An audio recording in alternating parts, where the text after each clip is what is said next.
Hey, Chris Scott here. In this video, we're going to talk about the stages of alcohol withdrawal. So if you or a loved one is going through alcohol withdrawal or you're trying to make sense of the symptoms, then this video will try to break that down for you so you'll have a better understanding of what's actually going on. There are 3 timelines for withdrawal, and it depends on whether you're experiencing mild, moderate, or severe withdrawal. Most people who quit drinking tend to experience withdrawal symptoms within 24 hours, and you can see that chart on the right. We will begin to make sense of that chart. It's a little bit complicated, but by the time we're through with this short presentation, it will make more sense. So I want to mention a few things before we get started. First, we're all biochemically different. Some people have more withdrawal with relatively less drinking. Some people can drink a lot for a long time and not experience withdrawal symptoms until years down the road. So that is important. Not everyone has the same symptoms of withdrawal or the same timelines. 2 people might be moderately addicted to alcohol, and yet they might have very different alcohol withdrawal timelines. So all of this information is somewhat standardized or averaged, but if you have severe dependence, you can at least know what to expect if you try to quit drinking. And if you're instead in a mild state of dependence, you'll know what generally to expect for mild withdrawal and so on for moderate alcohol withdrawal as well. So first we'll talk about the mild alcohol withdrawal timeline. So the symptoms of mild alcohol withdrawal generally peak and go away within 24 hours. These symptoms tend to feel like exacerbated and extended hangover symptoms. So worse than your average hangover. You might feel unease or nausea. You might have some insomnia. You might find your hands shaking. When I used to quit drinking back in college or in the few years after college when I was definitely addicted, but my withdrawal symptoms were mild, I would have this tremor in my left hand. And my parents actually noticed it and asked me about it sometimes. I would have mild sweating as well. So I'd always have this like cold sweat on my forehead. And of course, I'd feel very fatigued. That's normal. And feeling bummed out, feeling mildly depressed is also normal for mild alcohol withdrawal. And so within those first few years in which I was dependent on alcohol, I'd cross that invisible line in which I'd become hooked and my body and my brain had become dependent on alcohol to function normally. I could get through the worst of it in 24 hours and get a fresh start if I wanted to.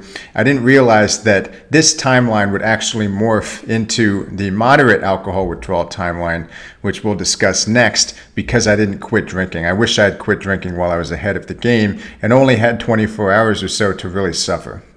So for moderate alcohol withdrawal, the symptoms generally peak and go away within 48 hours. And so these symptoms tend to be a bit more disturbing than mild alcohol withdrawal. The biggest one being increased blood pressure. So you might notice that your heart rate is a little bit higher than you're used to. You could be sweating more. I noticed that I definitely started to sweat more as I was about 5 to 6 years into my addiction. I was having moderate alcohol withdrawal. I was more anxious than, your average hangover sufferer tends to say, I feel horrible, I'm freaking out. They don't really understand what it's like to have actual moderate alcohol withdrawal, in which that anxiety is actually more like a sense of impending doom. And so the mood swings are worse. You might even have hypersensitive reflex responses.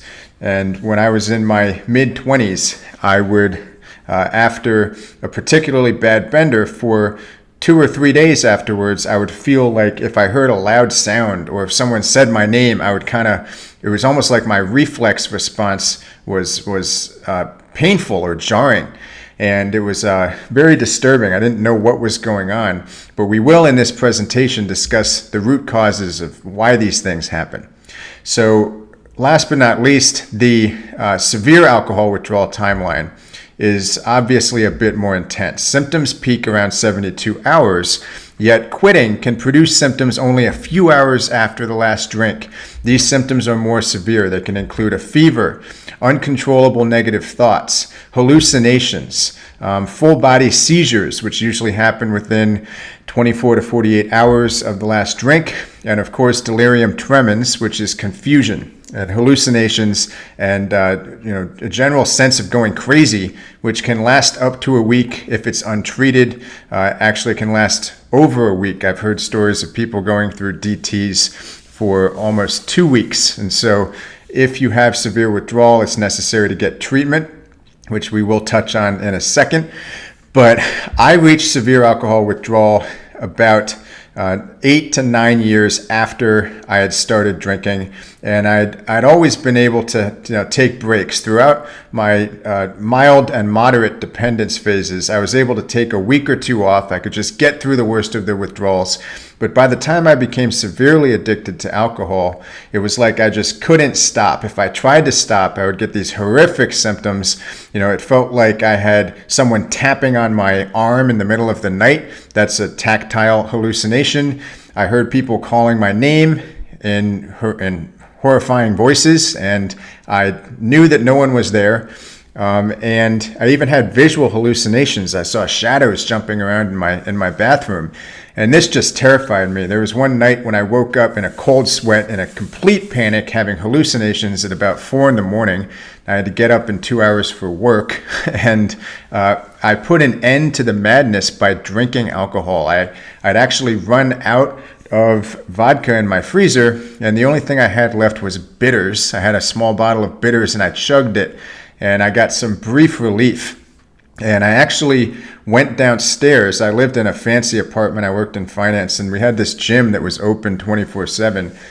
And I went down there, and I don't recommend doing this, by the way. I should have sought help immediately, but I went onto the elliptical, which had a blood pressure or a heart rate monitor on it. So I grabbed the bars for this elliptical just to see what my heart rate was. And my heart rate was over 200 beats per minute, which is insane. I was not doing anything except laying in my bed, feeling horrible. And I mean, to this day, if I do a really hard workout, it's hard for me to get my heart rate up to 200 beats per minute. So that was very dangerous. No wonder I was having hallucinations. At this point, I was drinking somewhere between a fifth of vodka to a handle of vodka every day. And that period only lasted a few months, thank God, because it wasn't sustainable. I'm sure I would have ended up dead if I'd kept that up. But this was, I didn't know it, but I was about to get it right and detox and then discover all of the things that I discuss on my site, fit-recovery.com. So I want to give a warning for severe withdrawal. Severe withdrawal, as I've mentioned, can be fatal. So if you have those symptoms, make sure you get to a doctor. The doctor will probably prescribe a benzodiazepine or another drug such as a barbiturate, which will calm down your hyperactive brain, prevent seizures, and help you restore normal blood pressure. So you might be required to detox under medical supervision. It can be expensive, but it's worth it because your life is in danger.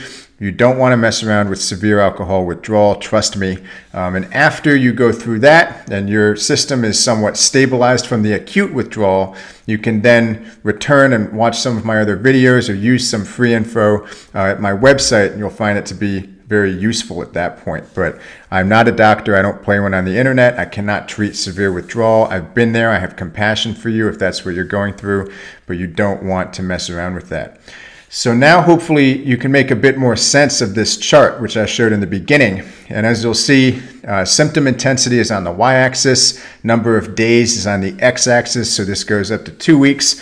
And the red area there is really for severe withdrawal. So if you're having severe withdrawal, you're most likely to have seizures, which can be very dangerous, within the first day to day and a half. And after that, as you can see, if you have severe withdrawal, you can end up with major withdrawals, or DTs, whose symptoms intensity can get very bad and be very miserable for a while. As you can see, it peaks within the first week, but it's very uncomfortable for a while if left untreated.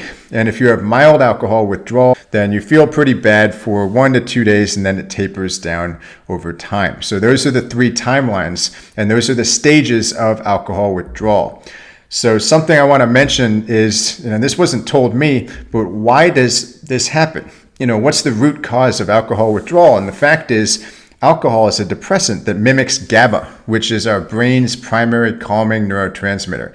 I have a friend who likes to call it the brain's natural Valium. That's what GABA is.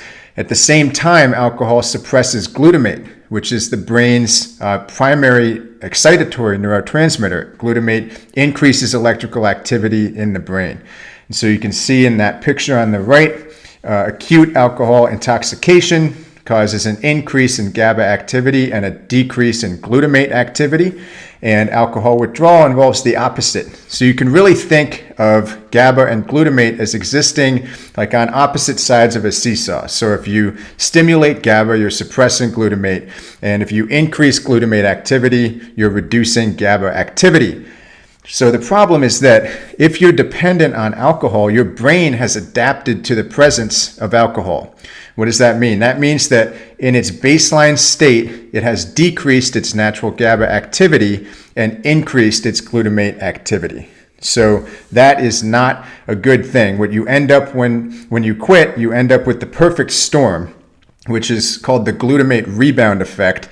This occurs in the midst of GABA deficiency, and so you feel horrible. You have electrical activity going crazy in your brain, and you don't have enough of the calming neurotransmitter to put a damper on that electrical activity. And so this happens to the extent of the severity of your addiction to alcohol, which does correlate with the amount you've drank and the length of time that you have drank alcohol for. Another question that I often get from my private clients and from visitors to my website is, why do these withdrawal episodes get worse over time? It's generally true that a person who suffers from withdrawal from alcohol and keeps drinking is likely to progress from one timeline to the next. So that was true for me. When I was in college and a few years after college, I had mild withdrawal symptoms, and then that turned into me drinking a bit more, and then I had moderate withdrawal symptoms, and then I drank even more to keep those at bay, and I ended up with severe alcohol withdrawal symptoms. So the answer is that the brain's long-term compensatory manipulation of GABA and glutamate has long-term consequences. So if you look at that chart on the right, you see the severity of withdrawal on the y-axis and really time on the x-axis. And so this goes through a progression of binges or intoxication and withdrawal episodes. And you can see that each time, generally, you go through a binge and then a withdrawal, the severity of the symptoms increase. And that's because your brain's manipulation of GABA and glutamate is exacerbated as you keep doing this over time. So they actually had a study in monkeys in which they showed that monkeys who were made to be dependent on alcohol over time actually suffered worse withdrawal episodes later, even when they were given less alcohol.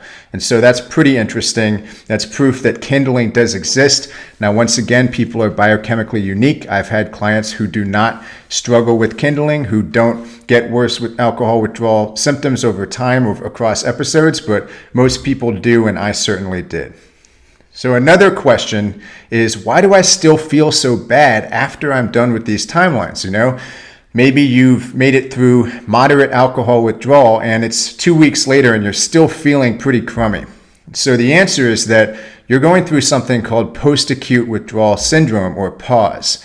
And that's discomfort that really results from alcohol's toxic effects and the deterioration of your brain chemistry caused by alcohol. So this discomfort can last for weeks, months, or even for years, depending on the severity of your drinking, if the underlying biochemical imbalances are not addressed. And so what are the symptoms of post-acute withdrawal? Well, alcohol cravings is one of the biggest ones, anxiety, depression, and insomnia. So these are the big symptoms of post-acute withdrawal. They're not as intense as the worst of acute withdrawal, but they are still very bothersome. And so the question is, what can I do to shorten post-acute withdrawal? If you can quit while you're ahead, as I wish I'd done, and implement these strategies, then you're going to be optimized in no time. And so here are some things you can do. Nutritional supplementation, using vitamins, minerals, amino acids, fatty acids, herbs, fixing your diet can help as well. Nutrition is a huge ignored pillar for addiction recovery, and it's really the key to feeling better during post-acute withdrawal. You'd think that the lesson we would take naturally from alcohol addiction is that what we put in our body matters, and if we're bombarding our system with toxin, with a poison, then we should take note that if that can make us feel that bad, well then on the flip side, really optimizing our nutrition can make us feel amazing. And I'm living proof that that's true.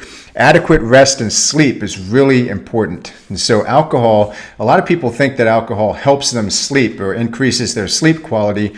Nothing could be further from the truth. There's a big difference between alcohol-induced unconsciousness, which is not really sleep, and serious good REM sleep, which you will get once you quit drinking. You might have to use some herbs, passion flower, L-theanine is an amino acid. CBD oil is really good for sleep as well. I've been using that since I discovered it, and I've slept even better than I did before. And I'm in my 5th year alcohol-free. Lots of emphasis should be put on sleep. Social support is also very important and can help to lessen post-acute withdrawal. I have a lot of people who like to think of alcohol addiction in terms of biochemistry, and that's great, but we are social creatures, and if you want to think about social support biochemically, then you could say that most drinkers, most very heavy drinkers who confine themselves and who live with their alcohol instead of with real people in their moments of free time, don't have enough oxytocin in their brain. So you're actually fixing and reversing an oxytocin deficiency and probably an endorphin and dopamine deficiency by getting social support, spending time with people after you quit drinking. Exercise is another awesome way to shorten post-acute withdrawal. Most people who are addicted to alcohol have EDS, or endorphin deficiency syndrome. Exercise will fix that, in conjunction with supplements such as DLPA, which provides precursors for endorphins. But exercise also rewires the brain. It facilitates neuroplasticity, which is our brain's amazing ability to rewire itself. Another strategy that is awesome after you make it through your particular timeline is to start building new neural pathways. So what I mean is just make other activities that are actually good for you habits. I like to say I got cross-addicted to exercise after I quit drinking, and that was one of the best things I ever did. It's not just that I got cross-addicted to cooking myself good meals, to making sure I wrote down lists of things I wanted to do in life that would actually be fulfilling, trying to help other people. I actually became a personal trainer after I quit drinking, and I was shocked at how much more fulfilled I felt just dealing with people on an everyday basis, and I'm an introvert. So, building new neural pathways is really important to make the alcohol neural pathway dissolve, and that's what's going to happen. That's what's really going to put an end to any post-acute withdrawal related issues that you have. But all of these strategies in conjunction are important. So, as I said, I wanted to keep this video fairly short. But if you have found this useful, please share it with someone who who might need it. Perhaps you're the person who needs it. At one point in time, I needed this video and it wasn't out there, so that's why I decided to make it today. But, I hope that you've taken something valuable from it. And if you did like it, please give me a thumbs up and subscribe to stay posted for more. I will have a lot more videos out very soon. I love doing this. So best of luck to you, and thanks for watching.